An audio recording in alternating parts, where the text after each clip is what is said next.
IPL 2026 mini వేలంలో Australia wicket keeper batter Josh Inglis కోసం Lucknow Super Giants Sunrisers Hyderabad మధ్య భారీ బిడ్డింగ్ వార్ జరిగింది. చివరికి లక్నో 8.6 కోట్లకు దక్కించుకుంది. అయితే ఈ వేలం చూసిన పంజాబ్ కింగ్స్ షాక్ గురైంది. ఎందుకంటే ఐపీఎల్ 2026 సీజన్లో కేవలం 4 మ్యాచ్లే తాను ఆడతానని చెప్పిన ఇంగ్లీష్ కోసం ఇంత వేలం జరగడం ఏంటా అని పంజాబ్ ఆశ్చర్యపోయింది. ఇంగ్లీష్ లభ్యతపై నెలకొన్న సందిగ్ధత ఇప్పుడు ఐపీఎల్ వర్గాల్లో పెనుదుమారం రేపుతోంది.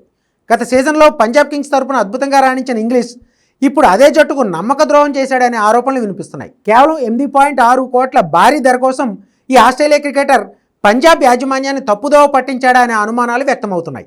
ఐపీఎల్ 2026 రిటెన్షన్ ప్రక్రియ ముగియడానికి కేవలం 45 నిమిషాల ముందు ఇంగ్లీష్ ఓ ఈమెయిల్ ద్వారా పంజాబ్ కింగ్స్ జట్టుకు షాకింగ్ మెసేజ్ ఇచ్చాడు. ఏప్రిల్ 18న తన వివాహం ఉందని, ఆ కారణంతో వచ్చే సీజన్లో కేవలం 4 మ్యాచ్లకు మాత్రమే తాను అందుబాటులో ఉంటానంటూ వెల్లడించాడు.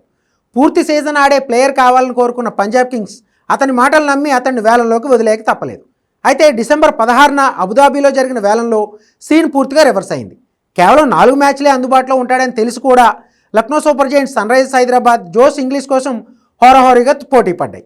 చివరికి లక్నో జట్టు 8.6 కోట్లు వెచ్చించి అతన్ని కొనుగోలు చేసింది. ఓ ప్లేయర్ కేవలం 4 మ్యాచ్లకే అందుబాటులో ఉంటే ఇతర జట్లు అంత భారీ ధర ఎందుకు చెల్లిస్తాయనే పంజాబ్ కింగ్స్కు అర్థం కాలేదు. ఈ వ్యవహారంలో అసలు ట్విస్ట్ ఏంటంటే లక్నో, హైదరాబాద్ ఫ్రాంచైజీలకు జోష్ ఇంగ్లీష్ లభ్యతపై ముందే పూర్తి స్పష్టత ఉన్నట్టు సమాచారం. ఆ రెండు జట్ల కోచ్లు Justin Langer, Daniel Vettori Australia cricket బోర్డుతో సన్నిహిత సంబంధాలు ఉన్నాయి. దీంతో ఇంగ్లీష్ తన పెళ్లి తర్వాత హనీమూన్ను వాయిదా వేసుకుని మరీ ఐపీఎల్ ఆడతాడనే విషయం వారికి ముందే తెలుసని పంజాబ్ భావిస్తుంది. వేలం ముగిసిన తర్వాత ఇంగ్లీష్ తన ప్లాన్స్ మార్చుకోవడం పంజాబ్ యజమాని నెస్వాడియాకు ఆగ్రహం తెప్పించింది. ఇటువంటి కీలక ఆటగాడు తప్పుడు సమాచారం ఇచ్చి జట్టును వేయడాన్ని నెస్వాడియా అన్ప్రొఫెషనల్గా అభివర్ణించారు. ఐపీఎల్ 2025లో పంజాబ్ ఫైనల్కి చేరడంలో ఇంగ్లీష్ కీలక పాత్ర పోషించాడు. 11 ఇన్నింగ్స్ల్లో 162కు పైగా స్ట్రైక్ రేట్తో 278 పరుగులు చేశాడు.